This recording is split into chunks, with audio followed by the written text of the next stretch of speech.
Okay. Today we will discuss the concept of G protein coupled receptor.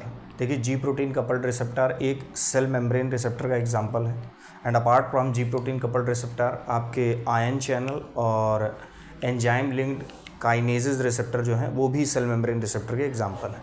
तो first हम discuss कर रहे हैं GPCR। देखिए GPCR का जो ओवरऑल स्ट्रक्चर होता है वो 7 हेलाइसेस होती हैं, 7 हेलिकल्स मेम्ब्रेन होती हैं। दैट्स वाई इसको सर्पेंटाइन रिसेप्टर भी बोलते हैं। और ये जो ब्लू कलर से यहाँ पे डिनोट किया गया है, this all over the straight line, ये जो इस कलर की है, this is a plasma membrane and this is GPCR, right. These are GPCR। और GPCR को अलग अलग क्यों बना रखा? बिकॉज कि GPCR में जो बेसिक की अगर हम बात करें तो इसमें 7 हेलाइसेस होती हैं, 3 जिसके एक्स्ट्रा सेलुलर फेसेस होते हैं और 3 intra cellular faces. Extra cellular जो फेस होगा वहाँ पर कौन बाइंड करेगा? एगोनिस्ट बाइंड करेगा।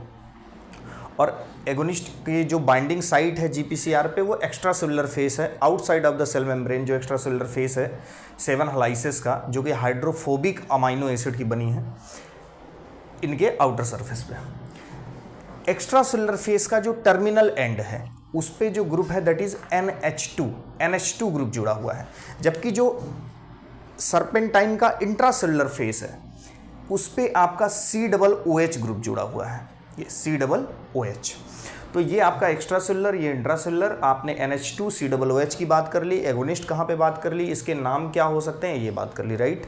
अब हम बात करते हैं कि जो इसका इंट्रा सेलुलर फेस है जो कि फ्लोट कर रहा है in the cytoplasm adjacent to the COOH group, COOH group के नियर। ये जो यहाँ पर रेड कलर पर दिखाने की मैंने कोशिश की है, तो ये इस पे स्पेशल G प्रोटीन्स अटैच होती हैं।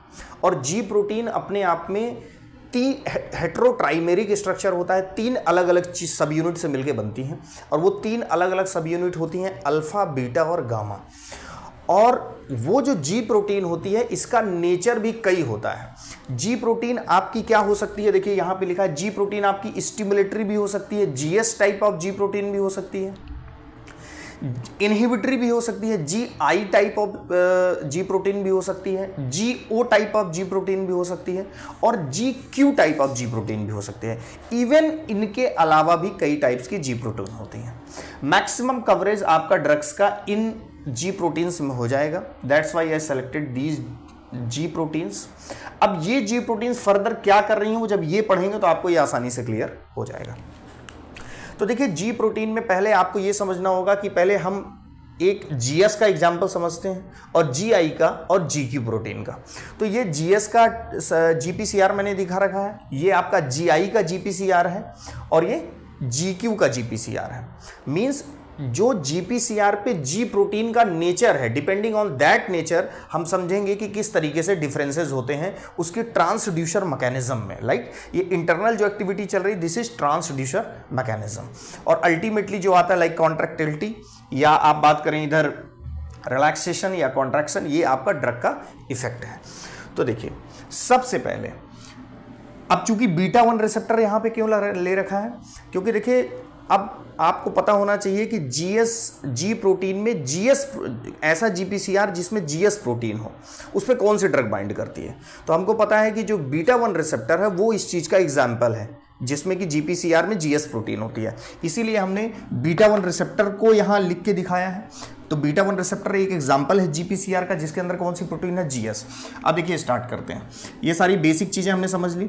अब as the agonist will bind to the extra cellular face of the GPCR, the internal activation of G protein will be there.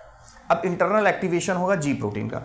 Now this activation of G protein dependent on कि GTP उससे attach हो जाए। Inactive state में जब ये GPCR होगा तो G protein से कौन सी प्रोटीन अटैच होगी? GDP, गोनोसिन diphosphate. गोनोसिन डाइफॉस्फेट जब इससे अटैच है इस G प्रोटीन से, इट मीन्स कि GPCR इनएक्टिव है। जब GDP को रिप्लेस करके GTP अटैच हो जाए, और ऐसा तभी होगा जब कौन बाइंड करे? एगोनिस्ट बाइंड करे। तो as the agonist will bind to the extra cellular face of the GPCR, the GDP associated with the G protein will dissociate, or you can say the replaced by GTP। अब क्या हुआ? ये GTP आके इस पे bind हो गई और GDP अलग हो गया। और जैसे ये चीज होगी तो जो जी प्रोटीन का स्ट्रक्चर है हेटेरोट्राइमेरिक जो अल्फा बीटा गामा का बना हुआ है वो यूनिट्स अलग हो जाएंगे।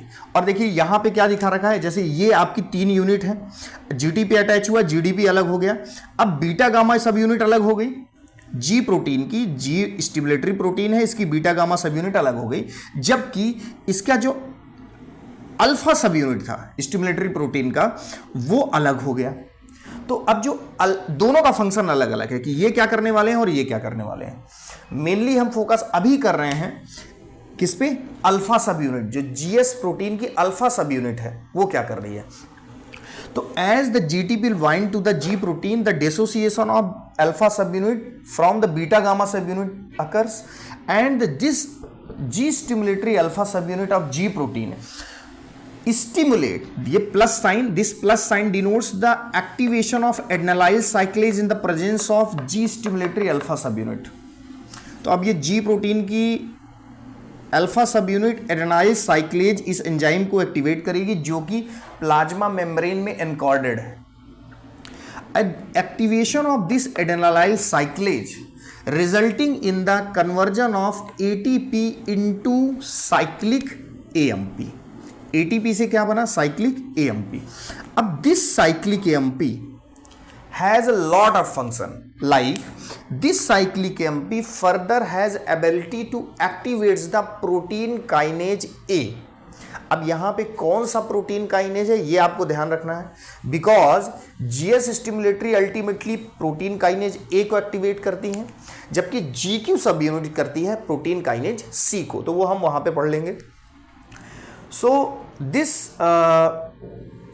now this cyclic AMP directly activates the opening of calcium channel। तो ये आपका दिखा रखा है as the cyclic AMP formed from the ATP under the influence of adenyl cyclase, this cyclic AMP directly, red color line, this cyclic AMP directly stimulate, this plus sign denote the activation opening of this calcium channel. This is calcium channel, and as this calcium channel will open, the calcium influx will be there and the calcium will come inside of the cell. Now as the calcium will come inside of the cell, there will be this binding of this calcium to the sarcoplasmic reticulum surface, and the surface of sarcoplasmic reticulum again start releasing more and more calcium. तो what's happening here, the cyclic AMP क्या कर रहा है, direct calcium channel को activate कर रहा है और कैल्शियम अपने रिसेप्टर से सार्कोप्लाज्मिक रेटिकुलम पे बाइंड हो रही है और वो मोर एंड मोर कैल्शियम को रिलीज कर रहा है, राइट। एक तो ये पार्ट हो रहा है। दूसरा, this cyclic AMP further responsible for activating protein kinase A, and this protein kinase A is responsible for synthesizing cyclic AMP response element binding protein। This cyclic AMP response CREB जिसको बोलते हैं CREB, cyclic AMP response element binding protein, this is a transcription factor। Actually में transcription factor होता है जो कि genetic level पे नई नई प्रोटीन के सिंथेसाइज करेगा और सेलुलर फंक्शन को अल्टर करेगा।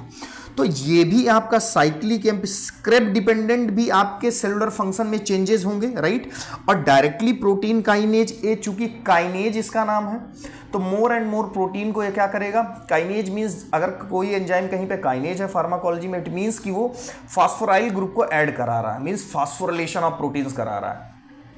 और कहीं पे अगर फास्फोरिलेशन ऑफ प्रोटीन्स होती है तो वो प्रोटीन अब उसके एक्शन में क्या हो जाएगा, चेंजेस, मींस उसके न्यू फंक्शन को आप ऐड करेंगे। तो due to the protein kinase activity और you can say the cyclic AMP response element binding protein, there will be other function, there will be formation of other functional protein who imparts the another function to the cell.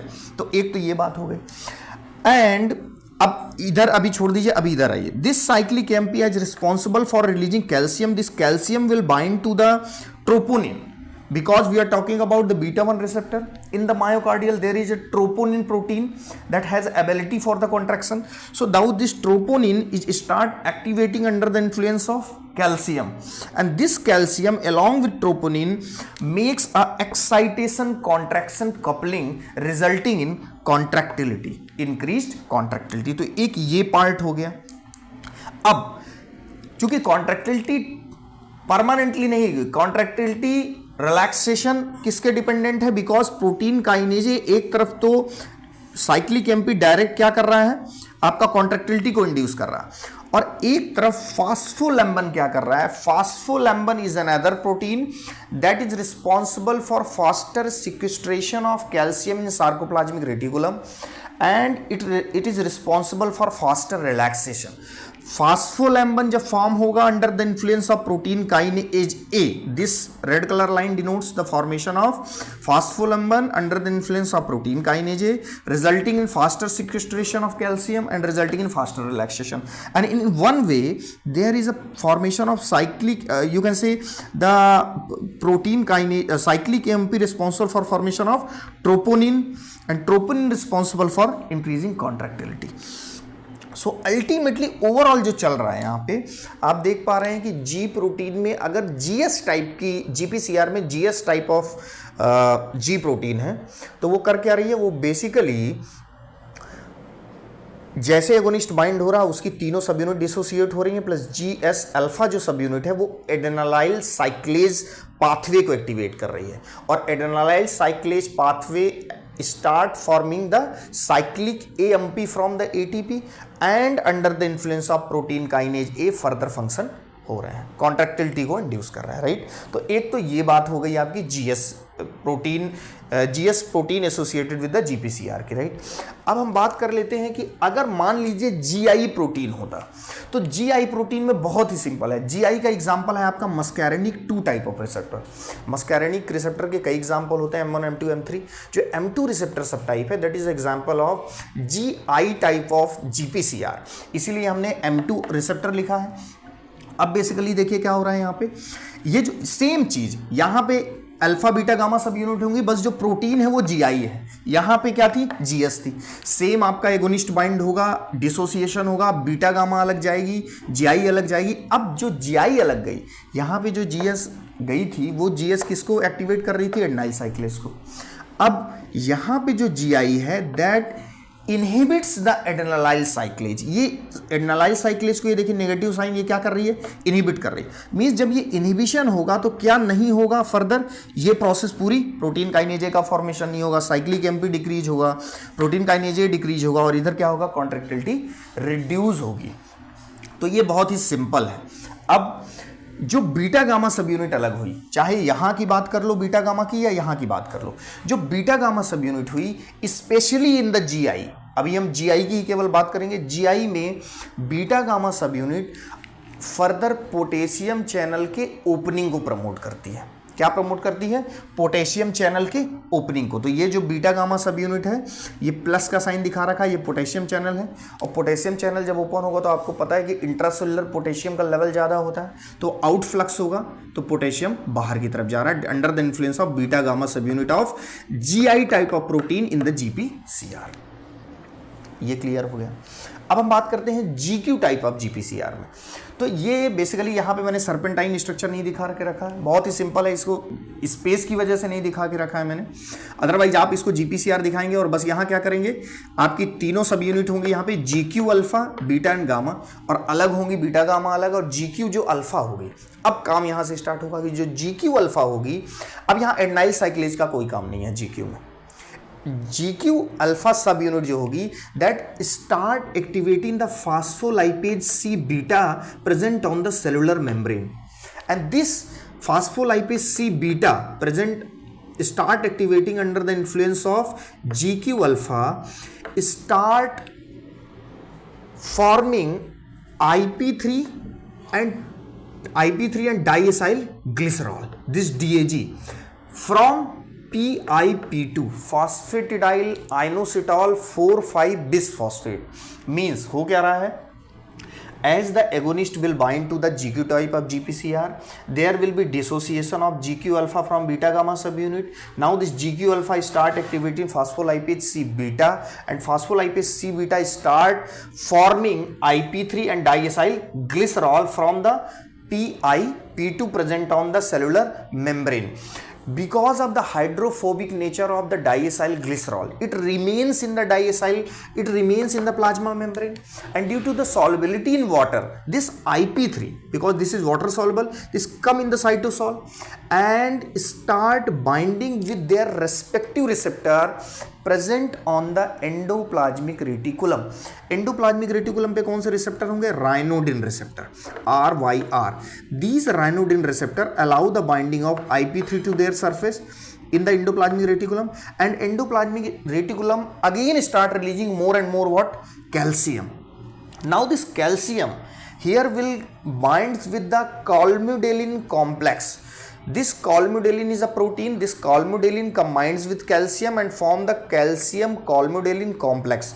Now this calcium along with colmogylin makes a calcium colmogylin complex, and they start the kinase activity over the myosin light chain, and myosin light chain kinase activity will be there, and this myosin light chain kinase activity resulting in contraction.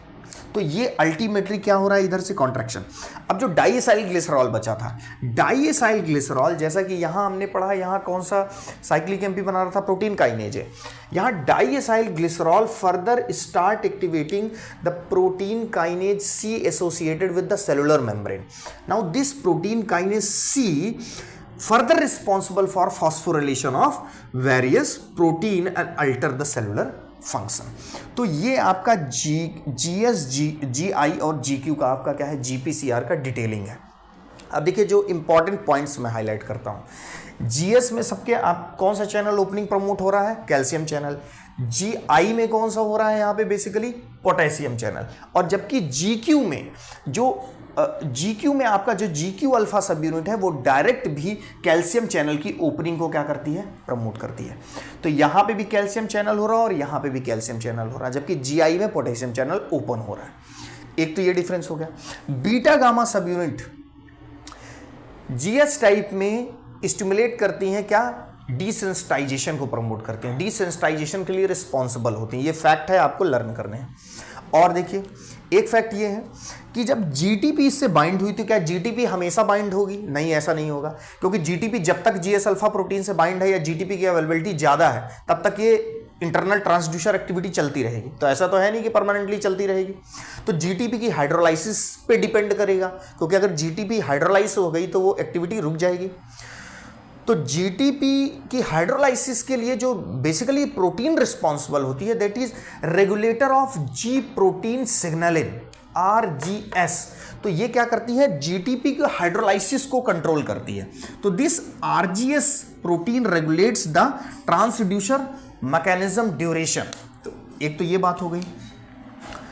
और basically जो beta gamma सब unit थी वो क्या कर रही थी? Potassium channel को ओपन कर रही थी और कैल्शियम चैनल को क्या करेगी?